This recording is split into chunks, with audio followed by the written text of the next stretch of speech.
Oi pessoal, sejam bem-vindos, bem-vindas a mais um vídeo e como vocês podem ver aí no título, hoje eu vou trazer aquele vídeo que eu vou tentar trazer a cada 3 meses, que é atualizando as minhas últimas leituras e hoje também vai ter uma novidade. Vou começar com a novidade para os curiosos de plantão, mas quem me segue lá no Instagram já sabe que eu vou começar a fazer uma nova faculdade. Quem acompanha aqui também sabe que eu estava me preparando para fazer uma prova que eu fiz lá em maio, então eu não entrei em muitos detalhes, mas era o vestibular da Univesp, que é uma universidade pública aqui do estado de São Paulo, que o diferencial dela é que ela usa o ensino EAD, ensino à distância, e ela é pública, ela foi a primeira universidade assim. Já fazia algum tempo que eu estava interessada em voltar a estudar, mas eu queria alguma coisa que eu realmente me interessasse, né, gente? Porque como voltar a estudar com mais de 30 anos, tem que ser alguma coisa que te interesse muito. Não que com menos idade isso também não deva ser a sua prioridade, mas enfim. Aí eu comecei a seguir algumas criadoras de conteúdo aqui no YouTube, no Instagram, que fizeram o curso de letras. Algumas fizeram bacharelado, outras licenciatura. E em fevereiro eu fiquei sabendo do vestibular da Univesp. Alguém me recomendou e eu fui ver os cursos e eu vi que tinha letras lá. Então eu já estava interessada no curso e essa foi uma possibilidade. Eu fiquei pensando se eu ia fazer, se eu não ia, porque não tinha muito tempo de estudo, levando em consideração que eu fui começar a conseguir criar a rotina de estudos no final de março. Deixa eu só tomar uma aguinha, porque eu estou um pouco doente ainda, depois da nossa viagem para São Paulo. Eu fiquei bem doente, mas já estou melhor.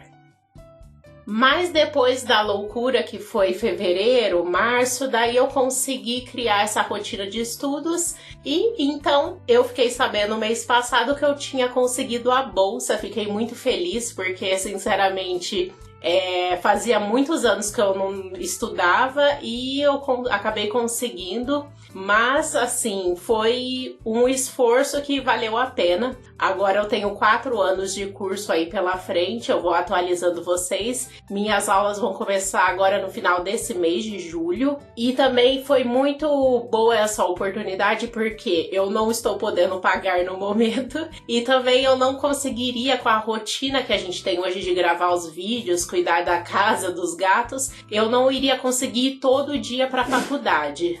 Então foi o melhor dos dois mundos, ser de graça e ser EAD. Se eu acho que o EAD é melhor que o presencial, honestamente eu não tive nenhuma experiência ainda com esse tipo de ensino, então eu ainda não posso julgar. Mas todo mundo que eu vejo falando da Univesp fala muito bem, então eu tô bem confiante que vai ser um ótimo curso. Bom, mas agora vamos às leituras então. Vou falar de uma maneira bem apaixonada pelos livros que eu li, porque eu realmente fiquei muito apaixonada pelos livros que eu li. Não foram muitos, assim, comparando com outras pessoas que leem muitos livros por mês, mas vocês sabem que eu tenho um ritmo mais lento de leitura, eu escolho muito bem os livros que eu vou ler, então, dados esses avisos.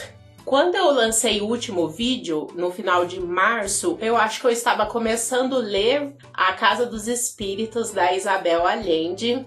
Eu demorei 1 mês lendo esse livro, porque eu também estava estudando na época que eu estava lendo ele. E quando eu postei no Instagram que eu tinha terminado, muita gente veio falar que morre de vontade de ler esse livro. E eu apenas digo, leiam, porque que livro impecável. Tem o melhor, assim, dos mundos pra mim. Tem romance, tem meio misticismo, tem política. É perfeito.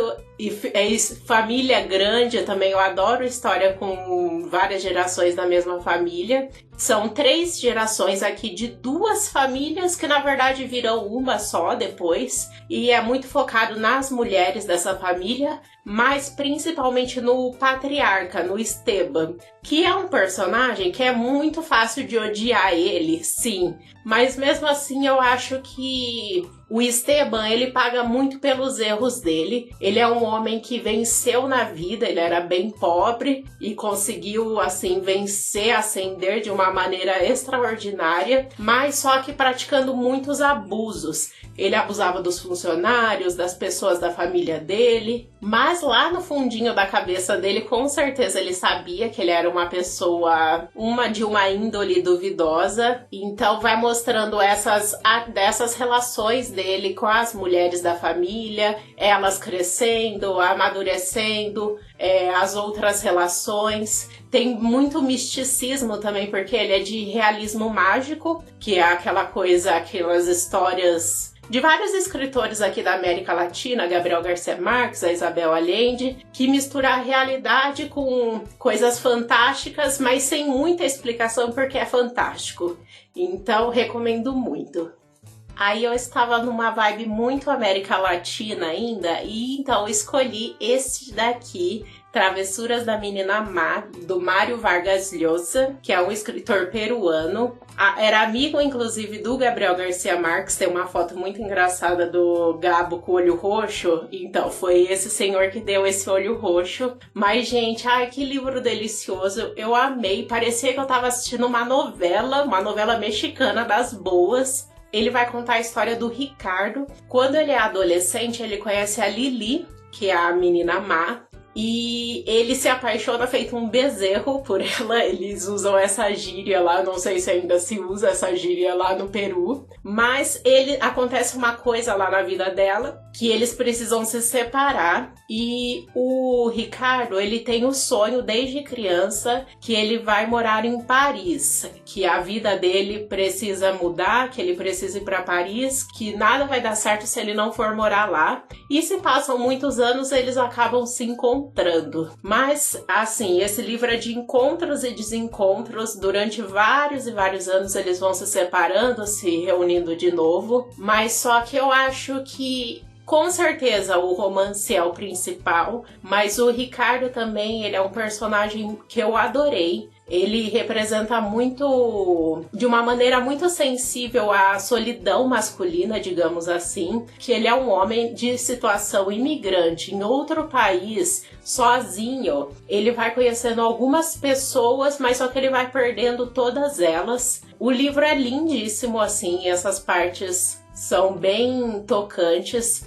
O Ricardo, ele fala que ele mora lá na França há muitos anos, mas mesmo tendo a cidadania francesa, depois de tanto tempo, mesmo assim ele não se sente francês, mas também ele não se sente mais peruano. Quando ele vai visitar o país de origem dele, ele não se sente à vontade também. Ele não se sente totalmente à vontade inserido lá em Paris e nem em outro lugar. Então eu acho bem legal isso também. Então eu achei esse livro muito incrível, gente. Eu adorei de verdade. Quando tava pra acabar eu lia 100 páginas, assim, eu não iria conseguir dormir sem saber o final. E o final é lindíssimo.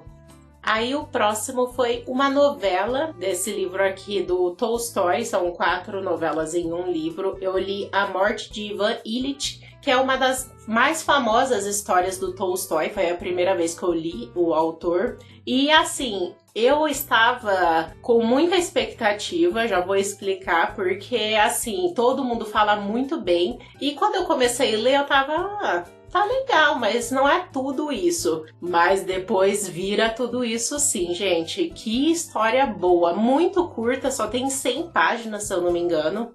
Que vai contar a história desse homem, o Ivan Ilitch, que ele está morrendo, e vai mostrar a reação das outras pessoas que conhecem ele, os colegas de trabalho, a família, a esposa dele, cada um tendo uma reação um pouco duvidosa, mas também vai mostrar que o Ivan também não tinha umas atitudes muito legais, especialmente em relação à família dele. Vai mostrar desde quando ele conheceu a esposa, depois quando ele teve os filhos. E aí o ápice, assim, que chega a esse livro é no momento que ele percebe que ele está morrendo.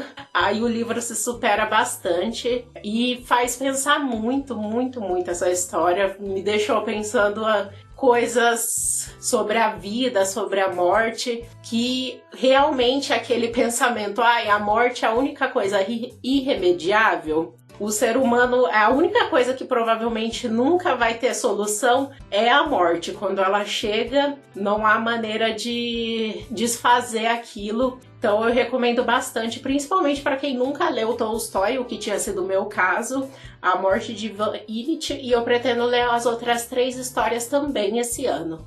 E agora, talvez um grande concorrente para meu livro preferido do ano, As Vinhas da Ira. Quando eu comecei a ler esse livro, eu comecei num vlog, quem assistiu deve se lembrar, e eu falei, grandes chances de ser meu livro preferido da vida? Grandes chances. E se tornou um, gente. Esse livro, nossa, ele, assim, é impecável. Ele se passa na época da Grande Depressão, ou a crise de 29, que abalou a economia dos Estados Unidos. E ele vai ter foco nos trabalhadores do campo, mais especificamente no sul dos Estados Unidos, se não me engano, que a família principal dessa história, a família Jody, ela mora em Oklahoma, mas essa região, o solo tá ficando muito árido e eles não estão conseguindo mais trabalhar, não estão conseguindo mais plantar, então vão entrando num ciclo de fazer empréstimos pro banco e tal, e a hora que eles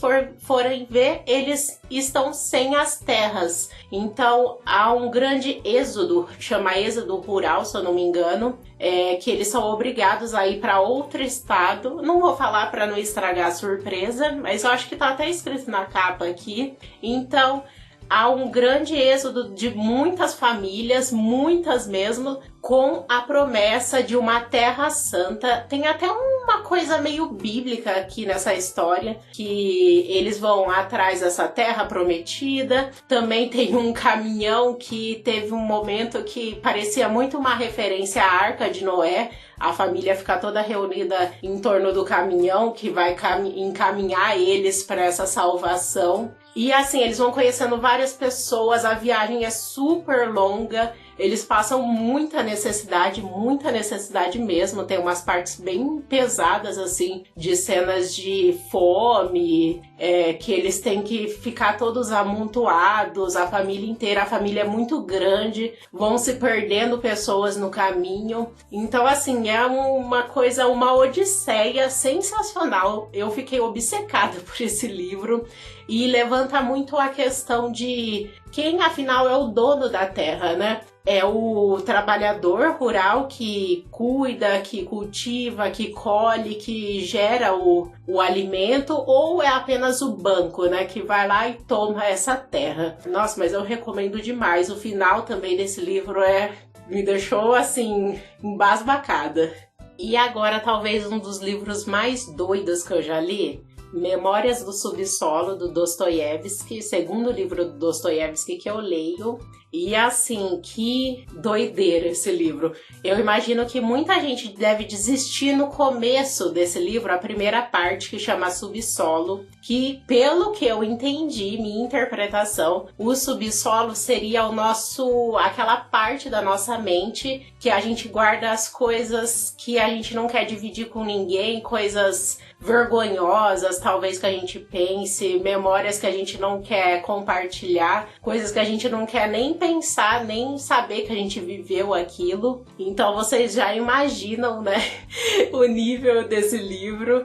Aí a segunda parte é focada em um personagem que não tem nome, mas só que ele é digamos, ele se excluiu da sociedade, ele tem alguns convívios ainda, mas ele é extremamente perturbado, ele pensa mal de todo mundo, ele briga, se afasta de todo mundo. Qualquer coisa, assim, é um grande caos para ele vive Os personagens do Dostoiévski têm isso, eu acho, de viver em espaços... não tem vida, assim, são quartos, aqueles quartos alugados. Então, ele vai se desafiar a contar as coisas que ele diz que ninguém conta, os podres, e o que mais tem é podres dele. Mas eu recomendo muito, gostei demais. Eu acho que eu não deveria ter lido ele tão rápido. Eu li ele, acho que só em 3 dias, uma coisa assim. Mas mesmo assim, gostei bastante desse livro. Agora o momento Helena Ferrante do vídeo. E talvez vai chocar muitos inscritos aqui, ou pessoas que acompanham e sabem que a Helena Ferrante é minha escritora favorita, mas esse livro não se tornou um dos meus favoritos dela, olha só. Às vezes não é porque a gente adora um escritor que a gente vai amar absolutamente tudo que eles escrevem. Esse daqui, Dias de Abandono, eu tava com muita expectativa, que falavam que depois da tetralogia era, assim, a maior obra da Helena Ferrante. Eu ainda prefiro A Filha Perdida, mas não que eu não gostei, eu gostei bastante, mas não adorei. Conta a história da Olga, uma mulher que, do nada, assim, um dia o marido dela fala que vai abandonar ela e os filhos e não se explica por quê. Aí ela tem aquelas fases do luto, negação, raiva e tal, e ela vai refletindo o porquê disso, o que ela fez de errado, vai relembrando algumas coisas do passado deles, até duvida que ele vai mesmo abandonar ela, fala que deve ser só um dia ruim na vida dele e tá tudo bem, mas ele acaba não voltando mesmo. Mas só que o que eu senti falta foi de alguns momentos a mais de convívio dela com outras pessoas, alguns até embates com o marido dela, tem alguns, mas só que não são tantos assim. Mas eu entendi, eu admiro que ela tenha feito algo diferente para não ficar sempre naquela mesma coisa. Mas ranqueando, ele está em terceiro lugar até agora nos livros da Helena Ferrante para mim. E agora o último livro finalizado, que eu finalizei ontem, que foi Pagu, uma autobiografia precoce, onde a Pagu, que ela é considerada a musa do modernismo, mas é um título que estão tentando, assim, desassociar ela, porque dá uma impressão de que ela era um objeto, era uma mulher muito bonita, símbolo desse movimento brasileiro lá dos anos 20, mas ela foi muito mais que isso. Na verdade, a Pagu, ela nem tá tão assim ligada ao movimento artístico, ela nem gostava muito dessa parte intelectual, inclusive em vários momentos ela fala que ela odiava, porque ela foi casada com Oswald de Andrade, que foi um dos fundadores do movimento modernista no Brasil, né, que é bem famoso pela Semana de Arte Moderna de 22. Mas a Pagu, ela quis se desassociar disso. A Pagu, ela é mais associada ao movimento do Partido Comunista. Ela foi uma militante do Partido Comunista, o PCB, né, Partido Comunista Brasileiro, e ela foi presa 23 vezes por isso, porque nessa época também estava acontecendo a ditadura Vargas. Então ela era muito perseguida, ela conta muito dessas perseguições que ela passou, as pessoas que ela conheceu no partido, e até dá um pouco a impressão de que ela está escrevendo uma carta, uma longa carta para alguém, tem o nome da pessoa aqui que é o Geraldo, mas só que depois dá a entender que ela queria mesmo as memórias, né, a autobiografia realmente. Então eu recomendo bastante, uma personagem que é um tanto apagada da nossa história, que eu acho que merecia mais reconhecimento. E agora eu vou mostrar o que eu comecei a ler essa semana, que é A Montanha Mágica, do Thomas Mann, esse pequeno calhamaço. Estou quase na página 200, tenho a meta de ler 50 páginas por dia, porque senão como é um calhamaço, acaba demorando muito, não que eu ligo para demorar, mas é que eu vou esquecer, eu tenho medo de começar a esquecer as coisas da história. Mas ele tem 800 e poucas páginas, considerado um dos grandes romances, né, do pós-Primeira Guerra Mundial. É um romance de formação, inclusive esse escritor aqui, ele é alemão. E ele... Sai daí, Buck! E ele conta a história do Hans, que é um jovem que mora na Alemanha, mas ele vai tirar algumas férias num sanatório. Isso mesmo, um sanatório de doentes pulmonares, principalmente tuberculose, que o primo dele vai fazer uma visita pro primo dele que tá internado nesse lugar, e ele vai lá como visitante, porque é meio pensão também, algumas pessoas estão lá sem ser doentes, só acompanhando outras, e ele vai começar a se relacionar, conhecer a história dessas pessoas, tem personagens muito interessantes aqui, e por enquanto é isso que eu tenho pra falar, que eu só tô chegando na página 200 agora, mas no próximo vídeo, daqui 3 meses, eu atualizo vocês.